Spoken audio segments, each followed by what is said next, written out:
All right, everybody, welcome back to the NT Daily. Something I've been looking forward to for a few weeks now. We have our sports writers in the newsroom, in the studio today to talk about our spring sports districts. We're going to talk a little bit about mid-Missouri teams that are playing in the boys' baseball districts and maybe a little girls' soccer here at the end.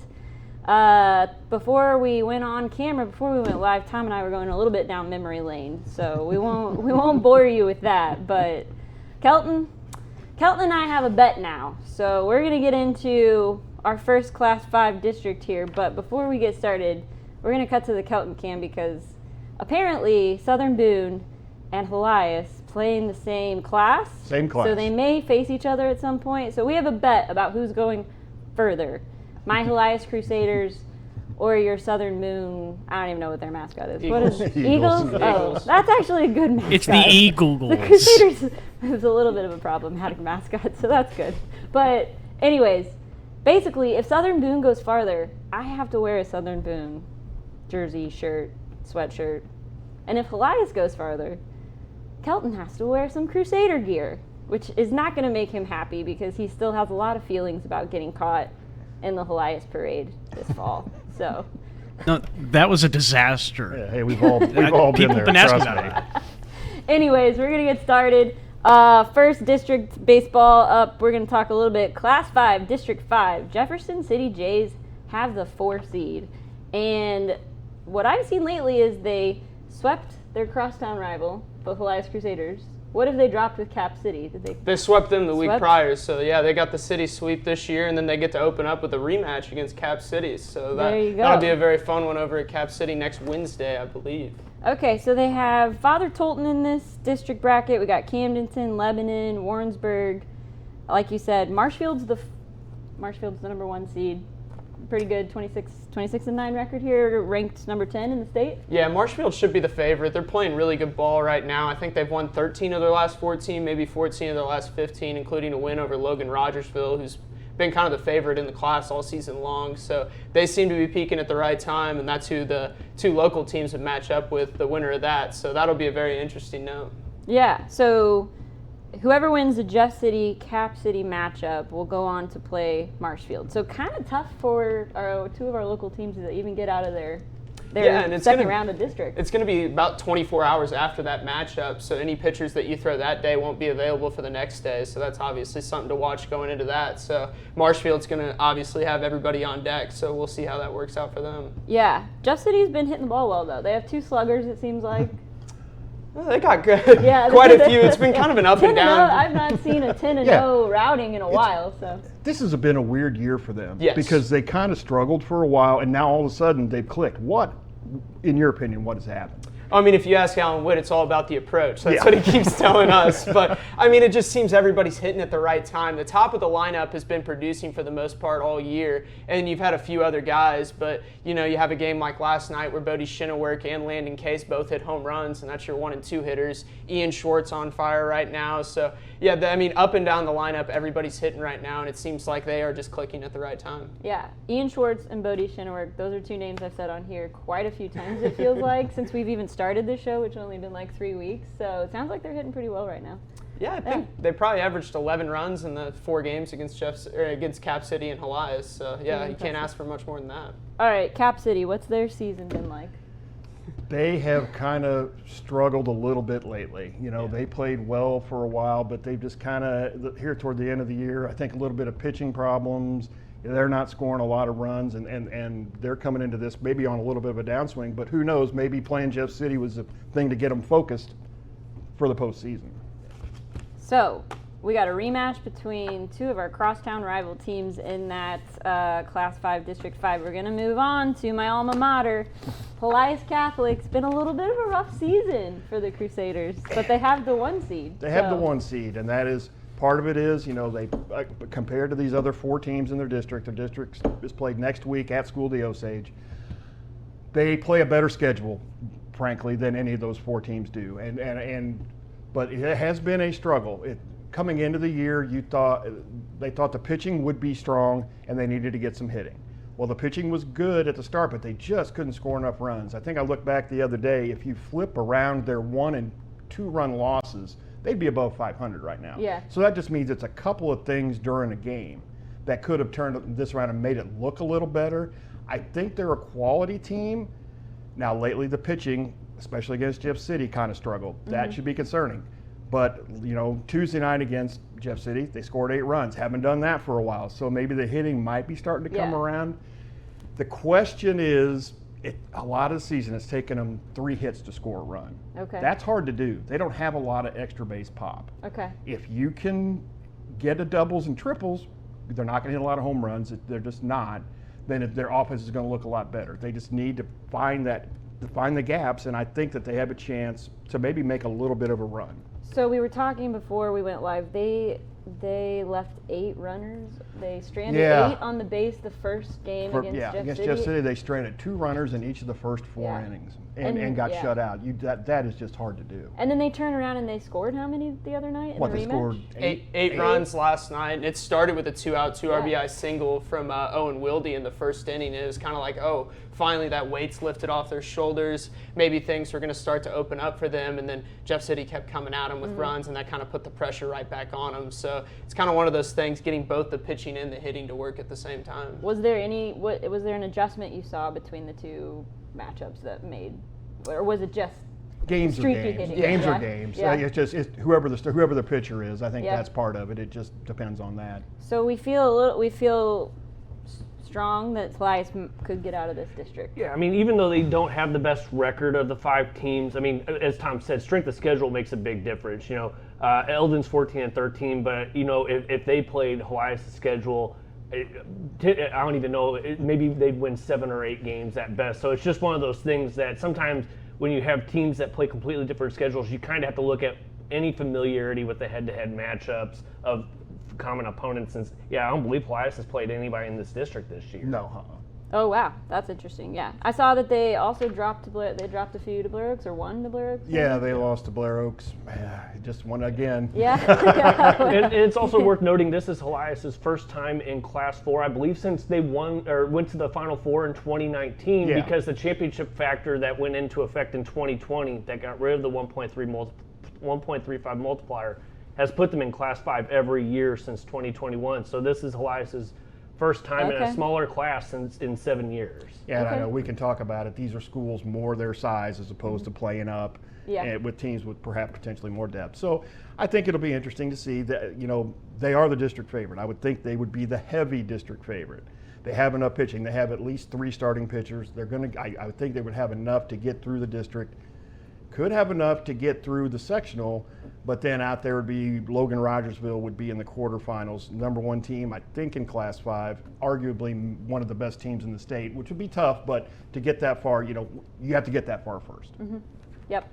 They'll start, it says 18th through the 23rd, so their game will be... Their semifinal will be Tuesday against either Osage or California, and then if they win, the title game is next Thursday.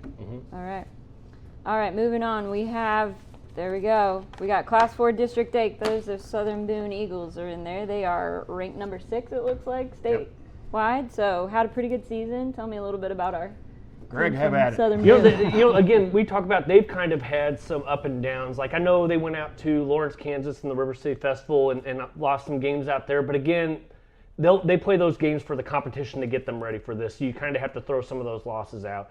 They're the 2 seed. Moberly's the 1. They lost to Moberly earlier in the season. They beat them last week in their home tournament where they finished first. So you could argue with the head-to-head, it's kind of either or. If they get Booneville, that'll be a tough matchup because if I remember right, last week that was Southern Boone beat Booneville 1-0 in 8 innings, and that was a game that was split over 2 days because of rain. So the 1 through 3 seeds are very interchangeable in this district. It just depends on how the seeding meeting goes and who shows up on that day. So I do have looking ahead at the bracket, I do feel like whoever wins this district has a pretty good shot of going to the Final Four this year, though. Yeah, and I think something interesting to watch with that, it seems like Kirksville's playing pretty good baseball right now, so Booneville might have to throw Porter against them and not be able to save them for Southern Boone, which will obviously have Ash sitting there waiting for them. So that's a pretty interesting note to watch out for them. Then we have our Blair Oaks Falcons, Class 3, District 13. They are right down the road from me in Wardsville. Blair Oaks, ranked number 4 statewide. seem like they've been playing pretty good, especially playing some bigger teams. We just talked about with Helias, Blair Oaks is kind of following a similar pattern. They have been Class 4 for a number of years, and now their enrollment has finally dropped enough that they've been in Class 3 this year. So following a similar path to Helias. If they were Class 4 and they were in the same district as Helias, they probably would have been the 1 seed based on that head-to-head, but it was a very close matchup. Class 3, a little bit easier of a chance for them to make a playoff run, especially since, like Tom said, you don't have to go through Helias, and they've also had to go through Logan Rogersville the past 2 years. They beat them in 2024, and they lost them in extra innings in 2025. Hopefully a little bit easier of a path if they want to make a run this year. Their district starts on Thursday. Well, so the first game is Thursday. They won't play until Friday, though. So they'll get the winner of Versailles and Stover. And if I remember right, it's a quick district. The championship game is scheduled for Monday. So whoever wins that district, you have like a week to rest before the sectional round starts. So they haven't faced any of these teams this year. Versailles used to be in the same conference and Blair Oaks no longer is. So kind of a different look, and they'll be going, if they do make a postseason run, they'll go through the northwest part of the state, and they've usually had to go through the southwest part of the state. So again, not only are you talking about a different class, but a different route and seeing different teams that they haven't faced before. Yeah, so you're saying when they get further on, maybe after districts, they will be facing teams that they haven't seen. Correct. Just because they've dropped down and they just haven't played. And they do have the pitching, that you've got Vander Halford and Wyatt Libert. So really, we're at that stage of the season where you need 2 really good starting pitchers if you want to make a run. Mm-hmm. They've got 2 really good starting pitchers. It's really not a number 1 and number 2. It's a number 1A and a 1B. So kind of pretty interchangeable. Again, kind of like Tom said with Helias, if Blair Oaks finds a way to score 4 or 5 runs in some of these games, that should be enough to win based on the pitching they have. Awesome. We have a team that I feel like I heard a lot growing up. Class 3, District 8. Fatima has produced a lot of good baseball players over the years, right? And they are ranked number 10 in the state right now, but number 2 in their district. So where do we see... How is that going to play out? I mean, they are the defending state champions. Yeah. And we talk about, in baseball, it's all about hitting your stride at the right time. Yeah. Really, March and April doesn't matter. If you found your stride by early May, you can make a run, which is, I think, exactly what happened with Fatima last year. They got hot at the right time and just went on a tear. Had some hiccups early on in the season. I think they had a lot of turnover, graduated a lot of seniors, so it was really kind of a feeling out process for the first month of the season. You saw them play I saw them play like the second game of the year, and then the coach was telling me that, Shane Van Gerpen, by the way, he was talking about, we only have 2 starters back from a state championship team, and right now we're trying to get those 7 guys to get up to varsity speed while our 2 returning starters don't get frustrated as those 7 guys get up to varsity speed, and they've done it. I mean, it takes a month, it takes a little bit, but they've turned it around, and I think they are a definite threat to make a run. Yeah, if the course goes like it should with Bell versus Fatima, I mean, that should be a good game because, again, we've seen Bell play a lot the past week, and they've beaten the Jeff City, Capital City. They beat Jeff City and Cap City and scored double digits against both of them, I think, didn't they? I think it was a 4-1 game against Cap City. Okay. Yeah. But beat them both. And so, Bell, who's Bell? Well, Bell's pretty good evidently. Yeah, Bell is good. They got hitters up and down the lineup, and they have a couple arms. They threw 2 different guys at Jeff City and Cap City, and both found success. So, it's definitely not a team you can overlook at this point. Is Bell is this kind of like an up and coming program? I think they've really kind of gained some ground over the past couple of years. I think they saw the talent they had this year and really bulked up their schedule. I mean, if I remember right, St. Elizabeth also defending Class 1 state champion. They beat them 1-0 in 8 innings last week. So when you have talent and you see you're in the same district as the defending state champion, you're going to bulk up your schedule to try to get your kids ready for that week because it all is going to come down to that. And whoever wins that game will have a lot of momentum heading into the state tournament. And they already played this year, right? Yes, they did. That's why Bill got the 1 seed. Yeah, that's what I thought. There you go. All right, down to Class 1, District 8, and another little Rivertown team that we hear a lot about, St. Elizabeth Hornets. Tell me about our number 1 state. Greg, go ahead, because you followed them on the road last year. It's one of those things where you have that pedigree, that state championship pedigree they have, where they've won, 4 state titles since 2019.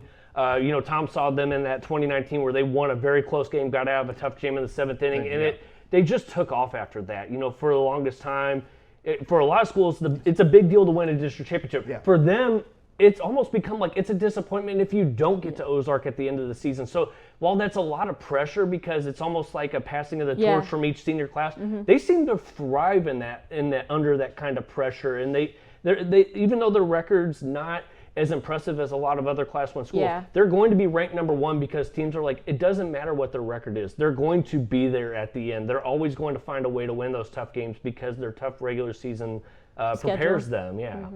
We talk about it, like I said, up there in 2019 when Brock Lucas, as a freshman, got a double play to end a state title game. Brock ended up going pitching at Missouri and now is at Missouri State.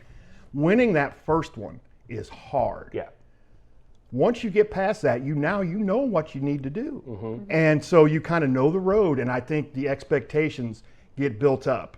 And so then you know how it takes. And let's look at their other sports programs. Softball, winning. Girls basketball, won a state title this year. If the state titles feed on state titles, and I think school success leads the way. Exactly. And, we talk about pitching. They've got, 2 great pitchers in Eli Kimna, who's going to Missouri Southern next year, and you've got Sam Lukemeyer. And for them, they had that luxury of looking ahead and seeing where the tough matchups are. So, for example, last year, Gavin Williams was their ace, and they pitched him in like the state sectionals and state semifinals because they knew they were going to play Oran in the semifinals. They wanted their number 1. And here's how good St. Elizabeth is. Gavin Williams kind of struggled in the mound in that game, and they still had other pieces that allowed them to come back and win that game. So it's not like it's a one-person show with St. Elizabeth. You've got a whole team that has that experience, that knows how to win, and they know how to win and how to play their best baseball.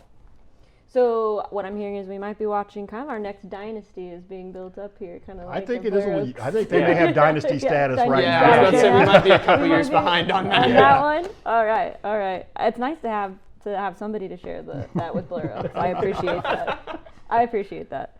All right. Well, okay, let's talk a little bit, though. I just want to hear from you. So I've heard a few names a lot over the last few weeks. I've tried to keep track of this for the NT Daily, but individual players that I think that are going to be, if you had to name one for kind of each team we talked about, and I'll try to nail them all, but that's going to be the difference maker in the playoffs for them. Okay, let's start with St. E since we just ended with them. St. E, I think it's got to be Eli Kimna. He can pitch. I mean, Wednesday night he struck out 15 in a 2-hit shutout against Licking, who is ranked number 3 in Class 3.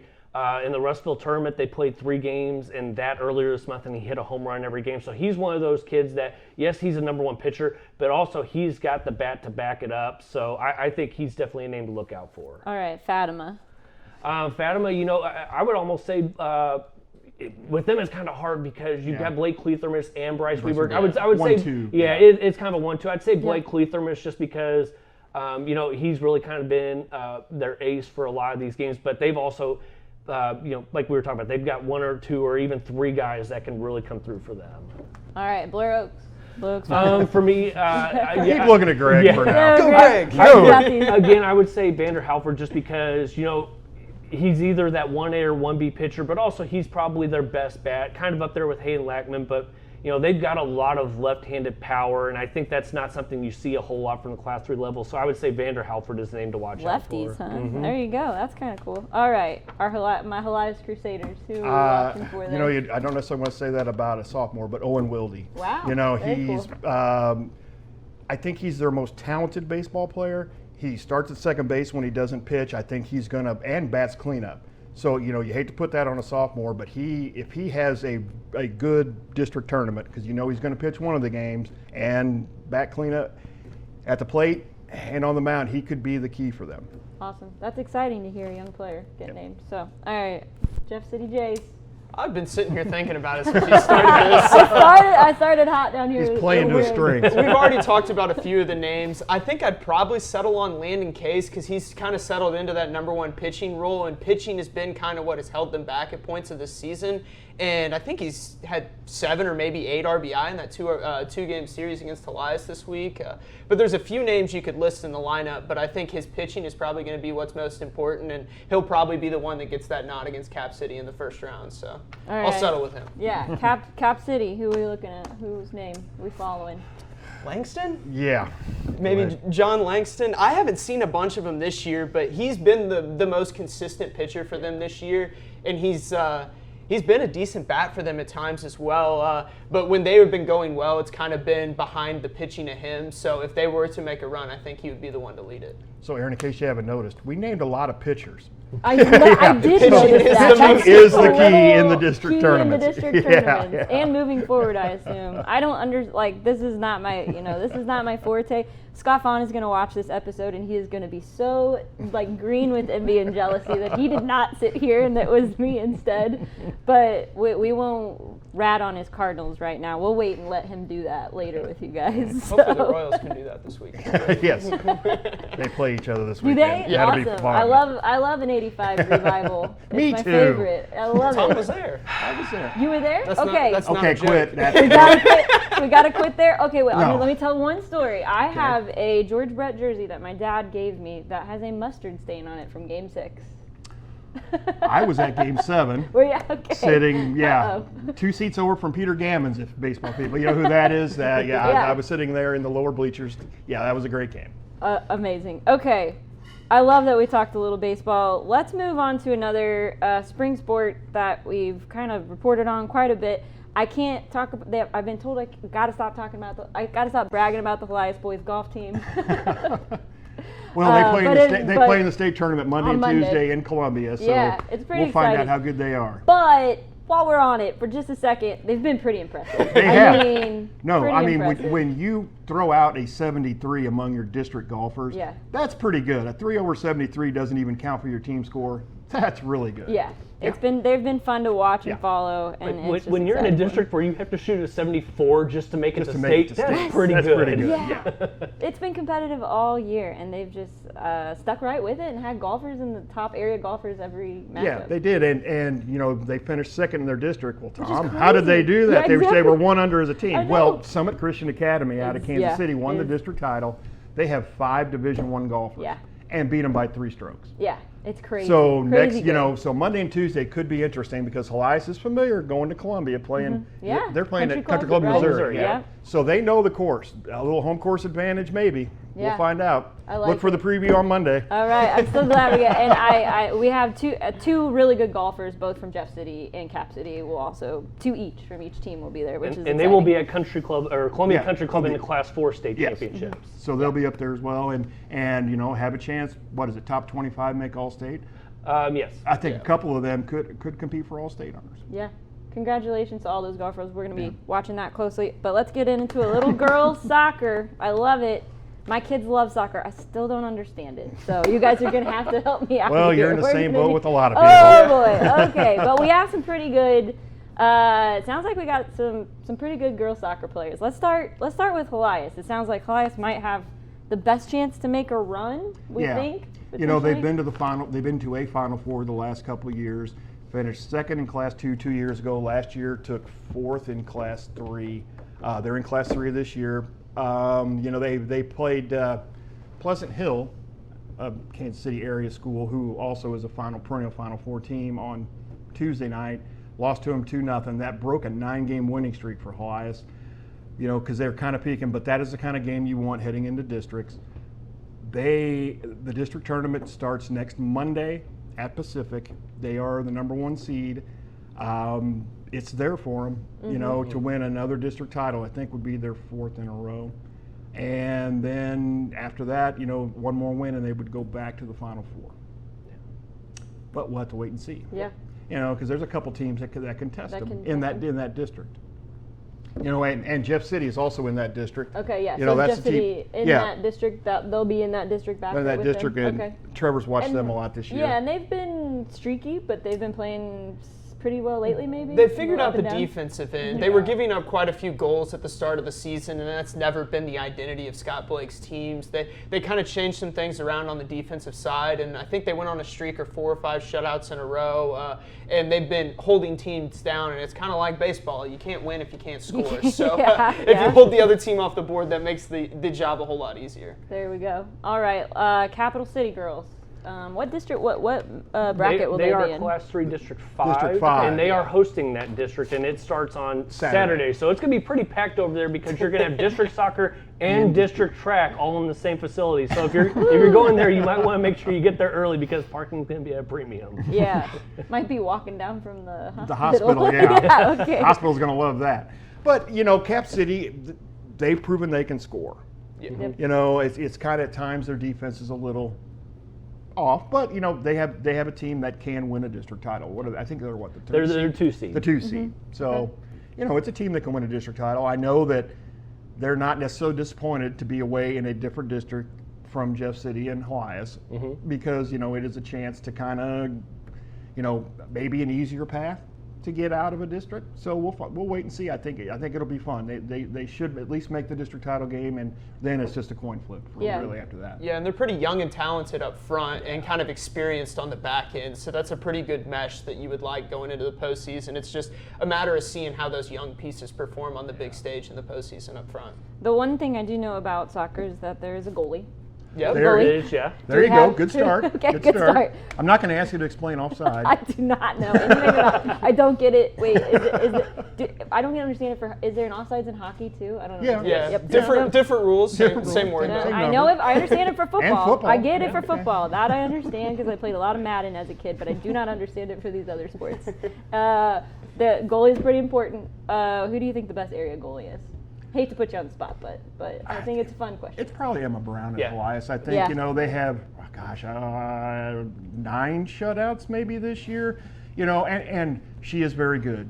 She will make a handful of saves a game, and also part of it depends on the 4 defenders in front of her, and that Helias core group in front of her doesn't leave the field. Yeah. They play all 80 minutes. Wow. And they're really good. It was rare to watch them kind of get beat a couple times down the wing against Pleasant Hill, because that just doesn't happen. But they learned from it. They stopped. Pleasant Hill couldn't do that again in the second half to them, and it just turned out Helias couldn't score that day. Not to go back to that game, but yeah, it's a group effort to shut out. But Emma Brown's probably the best goalie. I don't want to leave out our Blair Oaks Falcons. I love that it is kind of a newer program, right? How old is it? 5? And this is their 4th Yeah. year. Fourth so, year. Okay. And that's a pretty big deal when you're a startup program and you play for a state championship in year 3. Now, again, as we talked beforehand, one of the reasons is they were Class 2 the first couple of years and they've dropped down. Their enrollments dropped them down to Class 1, which is where they are again this year. Second year in a row, they're hosting districts. It's Class 1, District 2. That one starts next week as well. They are the 2 seed. The number 1 seed is Duchesne, which is also ranked number 1 in the state. So again, tough matchup. and again, they've kind of, if you look at their schedule, they've had some spurts where they've won like 4 games in a row, and then they lost a couple of tough ones right after that. So kind of an up and down. I think one of the reasons they made a run last year is because they got hot at the start of May and just kept feeding off that. But I also think for them, hosting a district tournament makes a big difference because a lot of those schools, maybe not your Fatima or California, but a lot of those St. Louis schools are traveling 2 hours, and that makes a big difference because when Blair Oaks started, they would have to travel 2 hours to play their district games. So you never know. I think they should make the district final, and who knows? I also think whoever wins that district final game is in the driver's seat to win the Class 1 state title. So should be some very good soccer toward the end of that district tournament. And they start on Monday, I believe, Okay. and it finishes the following Monday. And then because unlike Class 2, 3, and 4, there are no state quarterfinals. So if you win your districts, you go straight to the Final Four because there's only 4 classes in Class 1, or 4 districts in Class 1. Awesome. Well, thank you all for being here. That was awesome. I think that our local area families that are getting ready for these kind of spring districts are really going to enjoy that. I enjoyed it. I've been reading your articles for the last month, 2 months, and it's fun to hear it kind of come to life off the page for you all. So, any wrap-up thoughts? Just, I know we're just. No, we're going to be busy. Yeah, and, we're going that to be on sounds the like road, it. and Yeah, on the road. postseason. we're kind of glad that the sports season is getting to an end, but it gets really busy here, especially with state track coming up in a couple weekends in town. So, we're going to be just look for stuff in the News Tribune. We'll have previews. Yep. We'll have game coverage. Just Yeah, come there and always look for it. online and in the app. You can always find the latest on our sports writers, our editors room, their coverage. What am I going to wrap up with? I truly hope that I am not in a Southern Boone sweatshirt here in a couple of weeks. So come on, we're gonna. Some of us are gonna secretly root a little harder for our Helias Crusaders. Not that I haven't been. A little bit biased, but that's fine. All right. Well, thank you all for joining us. I really appreciate it. This was fun. Thanks. I can't wait to do it again. Football, we'll do it again. We'll do a fall sports preview. Might try to talk some of the coaches into coming on. Yeah, That we would be have kind of exciting. plans for the fall for football, so pay Yeah. attention over the summer. We'll be talking more about Yeah, that. it's exciting though to have so many good competitive local teams. Like Yeah. it doesn't really matter which way you split it. There's a fun team, an exciting team to watch. So I think that's what's fun about this. All right, we're gonna wrap up.